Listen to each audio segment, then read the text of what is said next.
It's the show where we give you some inspiration for your future Bionicle MOCS. This is the Bionicle Inspiration series, and there's been a few requests for a Matoran-themed episode, so here you go.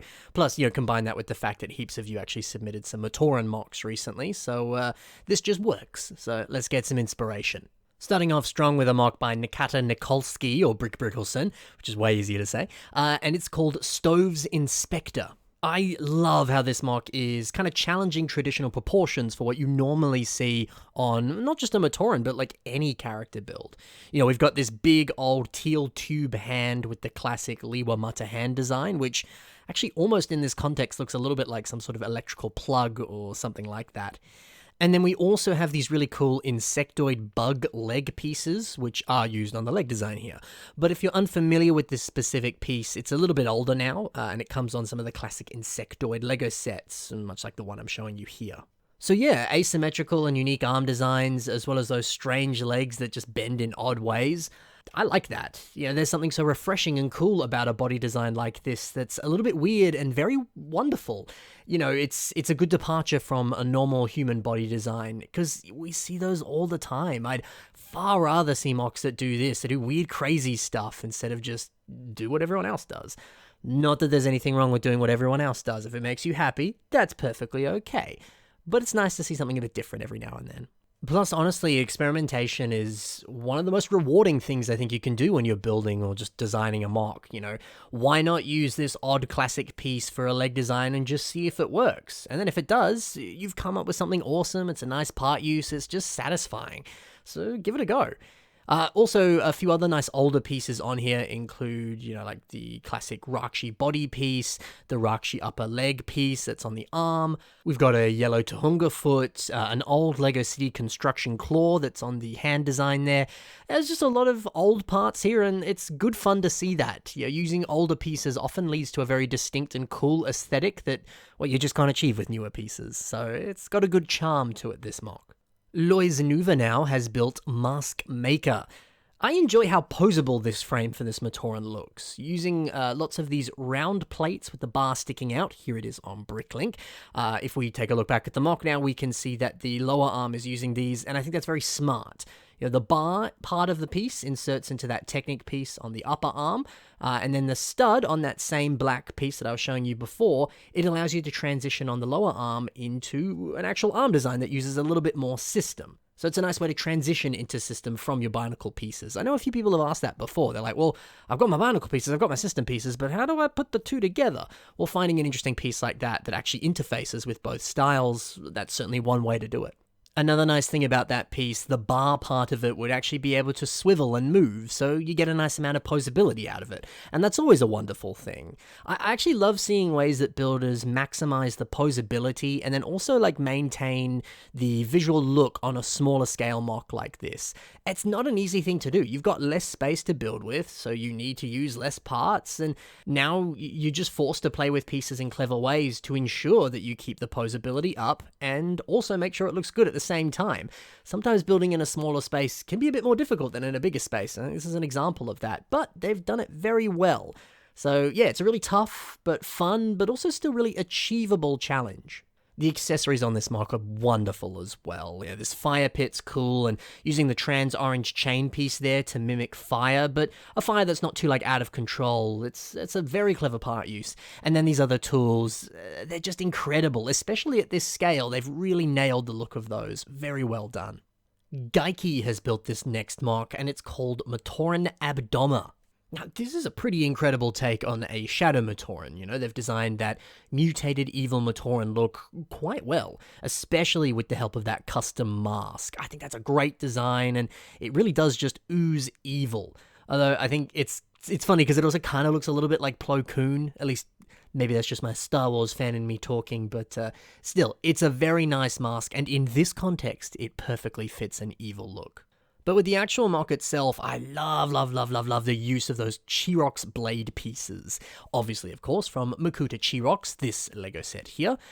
Seeing those blades there, they really do make for the perfect leg design that captures that evil flair in such a nice way. Plus, I always love seeing designs like that just use like one or two pieces. That leg design, it is purely that blade and then one hand socket to connect it onto the body, and that's it, nothing else. That's all it needs, and it works perfectly.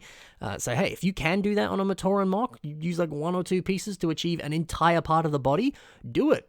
It's just like being clever. It's awesome. And hey, if you're lower on pieces, you don't have as large of a collection to, pump thousands of pieces into your MOC, that's okay. You could do something like this and just use a more minimalistic design that still perfectly achieves the look that you desired. And looking at these custom pieces that have been used, it makes me wish we had some cool marbled orange and black pieces like this, custom armor piece and the mask as well. That looks so cool. The way that they've edited not only those custom pieces, but also the rest of this background. It looks like it's something fresh out of a Bionicle magazine, or the instructions, or, the art that you see the graphic designers make from LEGO themselves. This is just really well done. BrickDog48 has built Matoran of Earth. This is fun. It's a great idea to build some Matoran using the existing frames and body designs that you actually saw in some of the official sets. So, of course, this is the Mari Matoran design, which is the same one that we see on a LEGO set like this one here, being Dekar, of course, from the Mari wave of Bionicle sets, the underwater wave. And yeah, I think this is actually probably my favorite Matoran design that LEGO produced. It might be because I remember playing with Dekar for ages as a kid. It was a wonderful little set.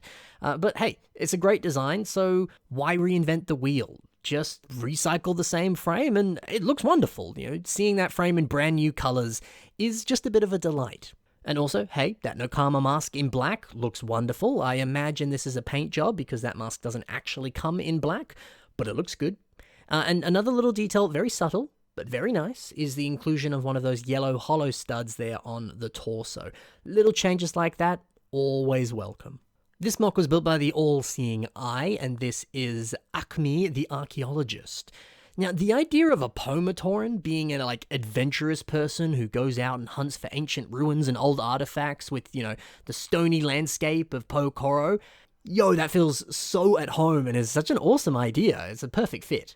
Seeing how the All-Seeing Eye has brought the idea of an adventurous Matoran to life, that's actually something quite special. Seeing all these fun accessories, like this box of TNT, that's good fun, and then a small pickaxe, that extra piece of dynamite on the belt, and then, I think my favorite part, these 3 minifigure backpacks there. That is so clever, and just immediately screams adventure. It's all you need, and it gets the job done. The hammer design is cool as well, especially with this image here. Good fun. The All-Seeing Eye always does a good job with the photography on his stuff, really brings his characters to life with those photos. But this hammer design uses the the tan, both start with T, different words, the tan hammer piece from the Parak Va set, this one here. That's being used, but a few additional pieces have been added, like these silver parts, just to bulk it out a little bit more.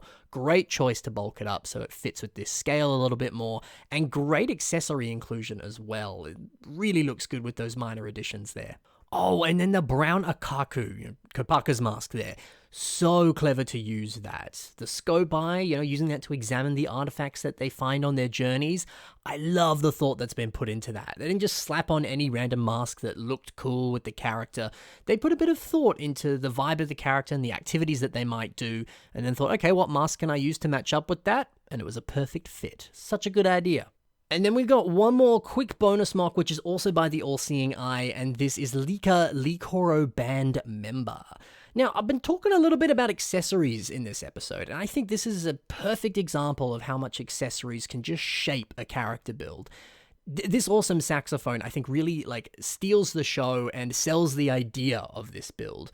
The Matoran itself, it looks great. It's a decent MOC, but I guess there's nothing hugely special about it. Still looks good though. I don't want to say it's a bad MOC. It's fantastic. But even with a more simplistic build like this, the saxophone does all the talking here. Seeing them posed with it, you immediately get the idea of what they do, who they are, and all that sort of stuff. I think this saxophone accessory just immediately makes this 1,000 times cooler. So yeah, the next time you build a Matoran MOC, be brave and give them some really odd accessories. It'll make them look way, way, way, way cooler.